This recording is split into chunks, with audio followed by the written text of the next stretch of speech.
1 month ago, I dipped my toes into the world of iRacing. In that time, I've learned a lot, crashed a lot, got more off tracks than I could possibly hope to imagine, and also had a little bit of success. I'm here to share with you exactly what I've learned in my first month of iRacing.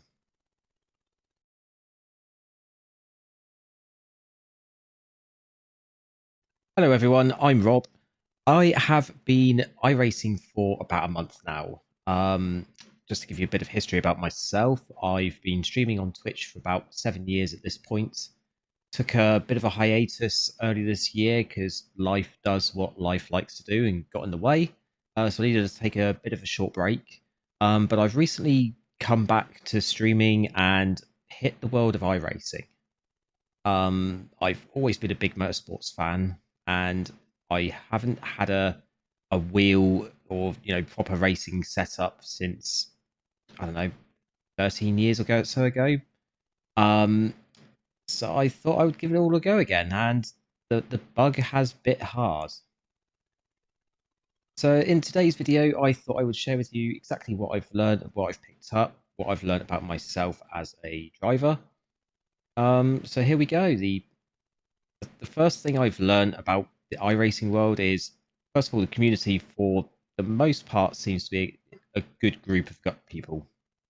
Um, there are some dirty, I'd say dirty racers in the lower lobbies. I've had a few unnecessary punts just for them to gain a position on the last corner of the race.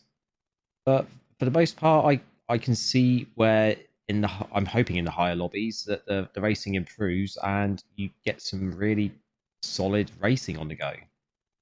Um, for me, it's been a very steep learning curve. It's been more like a cliff face than a curve. Learning new cars, learning new tracks, learning a whole new physics engine. Um, I had previously been doing some Gran Turismo 7 on PlayStation 5. Excuse me. The setup I was using was, let's just say, scuffed. I had the wheel clamped to the desk, pedals sat on a box on the floor so that my feet were in reach of them. And to say that it was frustrating when I missed a braking zone because the pedal went sliding across the floor was an understatement. So, yeah, I got myself a rig. That's been a dramatic improvement, a big game changer for consistency. And at that point, I decided to get into iRacing. Previously, I didn't want to give it a go because basically I didn't want to ruin other people's races for the fact that I had a pedal slip.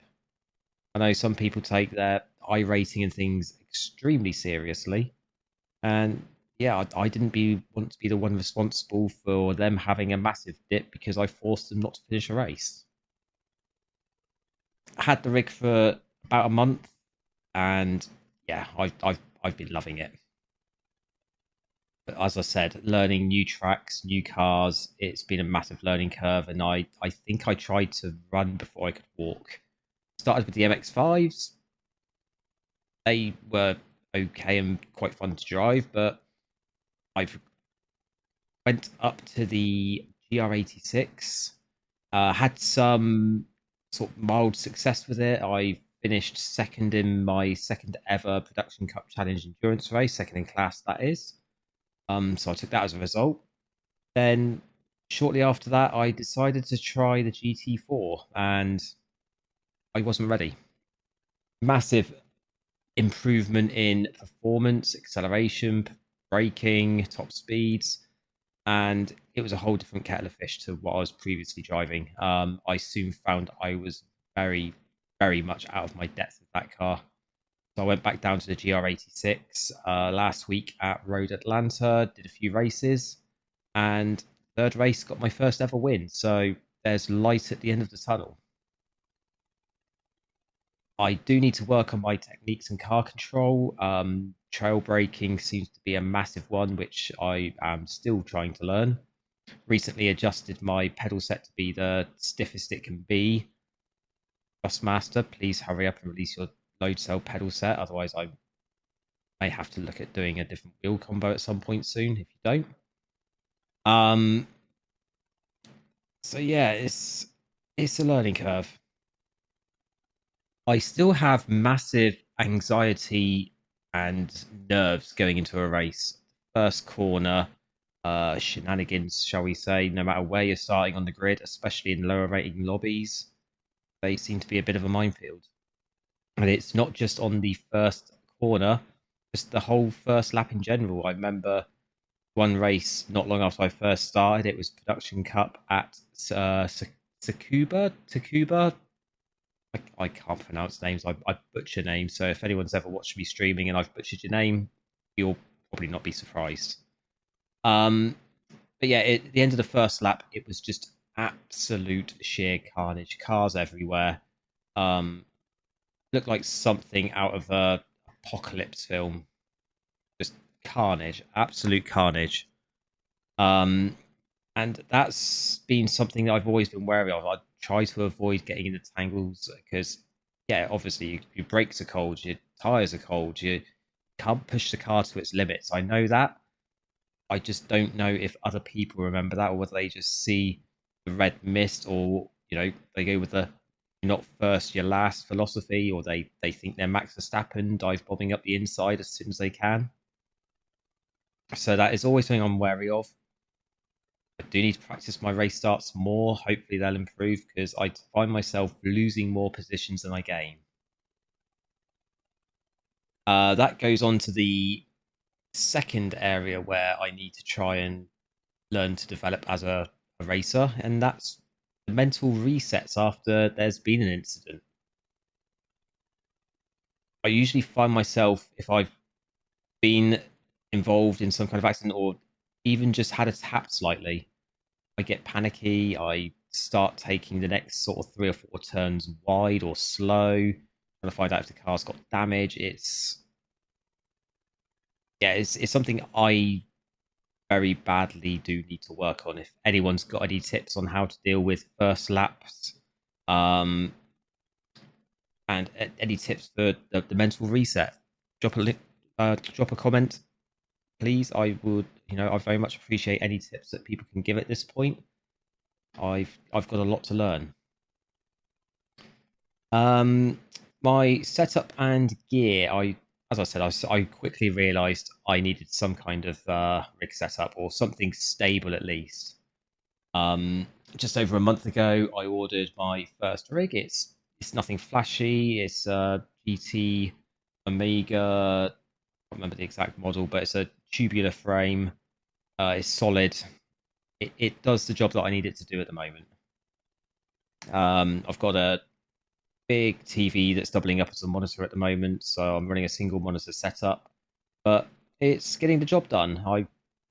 I do kind of wish I could upgrade to triple monitor so I could have a bit more of a peripheral vision. See what cars are beside me. That might make it a bit easier. But other than that, the kit seems to be doing its job at the moment. I don't have a massive budget, so I had to very much buy what I could afford at the time. Next month is going to be my first full season in iRacing. I'm thinking long term going forward, at least next season, focus on one car, one, maybe two series if they overlap. I'm potentially thinking of sticking with a GR86 and doing the production, what's it called? The Production Challenge Cup. And that will also then overlap and let me do the endurance races for that series each week. So two series, a bit of multi-class action. Again, if you've got any suggestions for what to focus on, I'd love to hear it.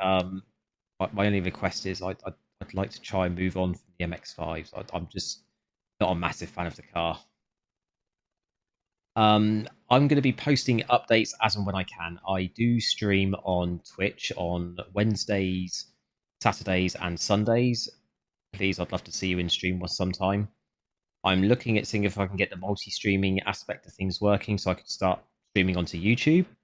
And regardless, I'm going to try and do some weekly updates on my progress. uploading onto YouTube. So we'll see how that goes. I do have a full time 9 to 5 job, so I do have to try and do all of this outside of a work. So if I've got the time, I will certainly see if I can get the uploads going. So yeah, that's a brief introduction to myself. So hello world. Thanks everyone for watching. If you would like to see more of this, please drop a comment, drop a like, subscribe to the channel, follow me on Twitch. Twitch is the better place to get hold of me, but I do try and keep replying to comments as I see them come in on YouTube. And yeah, I'd love to speak to some of you guys soon. So thanks for stopping by. Have fun. Enjoy the start of season 4.